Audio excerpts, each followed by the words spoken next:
Mengenal hoax. Hoax menjadi yang cukup banyak dibicarakan oleh orang saat ini di dunia cyber.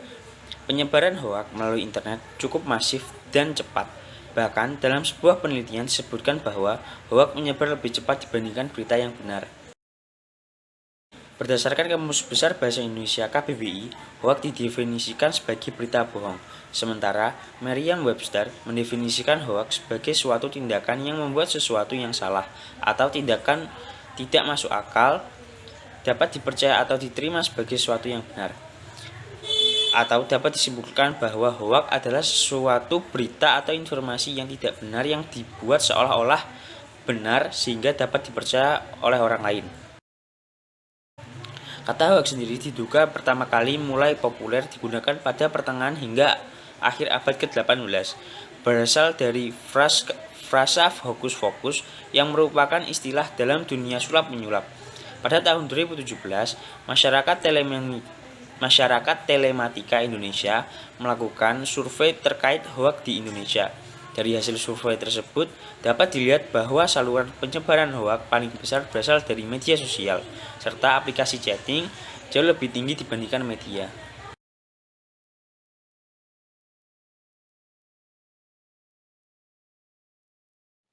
Penyebaran lainnya seperti radio, media cetak, televisi. Hal ini memperlihatkan bahwa peran internet dalam penyebaran hoaks ini sangatlah besar.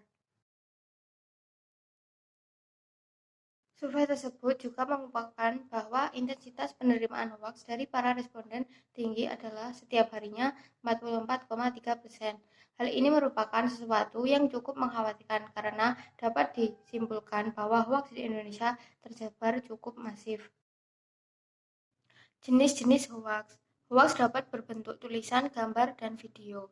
Berdasarkan survei Mastel 2017, hoaks yang paling sering diterima masyarakat Indonesia adalah dalam bentuk tulisan. Sementara itu, berdasarkan topiknya, ternyata hoaks seputar isu politik paling banyak diterima masyarakat Indonesia, juga terkait SARA dan kesehatan. Sementara itu, berdasarkan topiknya, ternyata hoaks seputar isu politik paling banyak diterima oleh masyarakat Indonesia, juga terkait SARA dan kesehatan. Jenis hoaks yang sering diterima yaitu sosial politik, SARA, kesehatan, makanan dan minuman, penipuan keuangan, iptek, berita duka, candaan, bencana alam, dan lalu lintas. Jenis mis dan disinformasi.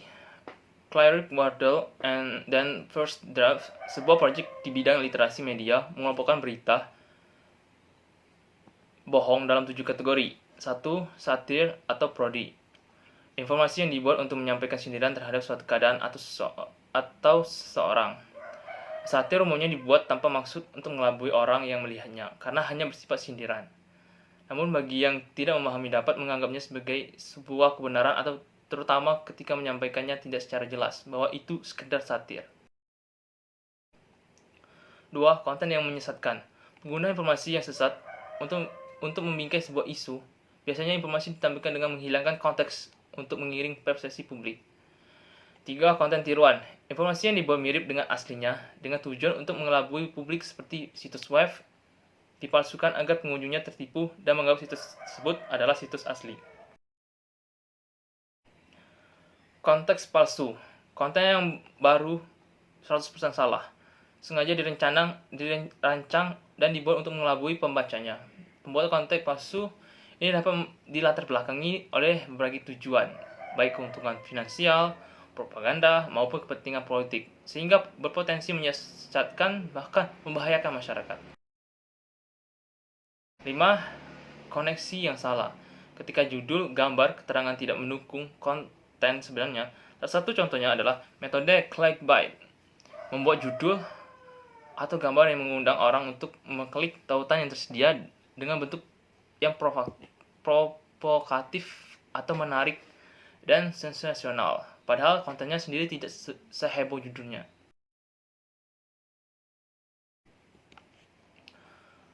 Konten yang salah. Ketika konten yang asli disampaikan dalam konteks yang salah, di mana sebuah informasi atau tulisan gambar atau video yang dibenarkan tempat dalam konteks yang tidak sesuai aslinya. 7. Konten yang dimanipulasi. Informasi yang asli dimanipulasi dengan tujuan menipu. Bisa jadi hanya sekedar iseng, tetapi bisa juga bertujuan untuk memprovokasi, menyebarkan propaganda maupun kepentingan publik.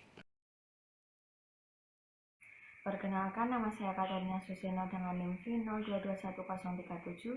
Di sini saya akan menjelaskan bagaimana cara menjadi warganet yang jenius yang pandai dalam menangani berita hoax. Bagaimana berita hoax dapat ditekan tingkat penyebarannya? Pada prinsipnya kita harus menjadi warganet yang jenius, yang dapat berpikir kritis ketika menerima sebuah informasi dan tidak tergesa untuk menyebarkannya. Langkah pertama, yaitu jika kita menerima sebuah informasi, maka informasi tersebut perlu disaring terlebih dahulu. Dengan mencari tahu apakah informasi tersebut benar atau tidak. Jika tidak benar, maka dapat dikategorikan bahwa informasi tersebut termasuk berita hoax. Jika memang benar pun jangan langsung disebarkan, tetapi ditelaah terlebih dahulu apakah informasi tersebut akan bermanfaat jika disebarkan. Jika memang bermanfaat, harus pula dipikirkan apakah memang perlu untuk disebarkan. Dan jika dirasa perlu untuk disebarkan, pikirkanlah lagi apakah memang perlu disebarkan sekarang juga atau tidak ada keperluan yang mendesak. Untuk dapat mengetahui informasi tersebut hoax atau tidak dapat dilakukan dengan beberapa cara, seperti mencarinya di situs pencari fakta, mencarinya di Google, atau menggunakan aplikasi Hoaxbuster Tools, dan lain-lain. Sekian penjelasan materi tentang berita bohong dari kelompok 4. Apabila terdapat salah kata, kami memohon maaf sebesar-besarnya. Terima kasih. Wassalamualaikum warahmatullahi wabarakatuh.